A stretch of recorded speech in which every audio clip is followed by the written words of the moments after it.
কিয়ামতের বড়সড় আলামতগুলোর মধ্যে 5টি আলামত অলরেডি হয়ে গেছে।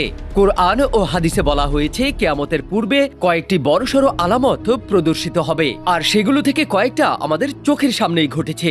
নাম্বার 1, মিথ্যা নবী হওয়ার দাবি করা। নবীজি সাল্লাল্লাহু আলাইহি ওয়াসাল্লাম বলেন, আমার উম্মতদের মধ্যে 30 জন মিথ্যাবাদী থাকবে যারা বলবে তারা নবী, বরঞ্চ আমি তোমাদের আখিরি নবী ছিলাম। আজ দুনিয়াতে 1 ডজনের মতো মানুষ নবী হিসেবে দাবি করে। নাম্বার 2, বেহায়াপনা ও নাচ গানা বাজার পর্যন্ত চলে আসবে। আজকে প্রত্যেকটি পকেটে গুনাহ, প্রত্যেকটি মোবাইলে গুনাহ। নাম্বার 3, মা বাবা লাঞ্ছিত হবে, অর্থাৎ ছেলে মেয়েরা মা বাবার সাথে দাস দাসীর মতো আচরণ করবে।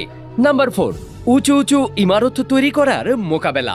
রাসূলুল্লাহ বলেন, যারা এক সময় খালি পায়ে হাঁটতো তারা উঁচু উঁচু আকাশ ছোঁয়া বিল্ডিং বানানোর জন্য প্রতিযোগিতা করবে। নাম্বার 5, সূর্য পশ্চিম দিক থেকে উদয় হবে।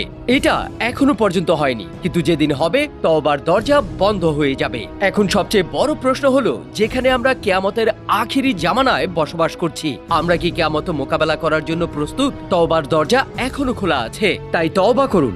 আল্লাহ যেন আমাদেরকে ক্ষমা করে দেন। আমিন।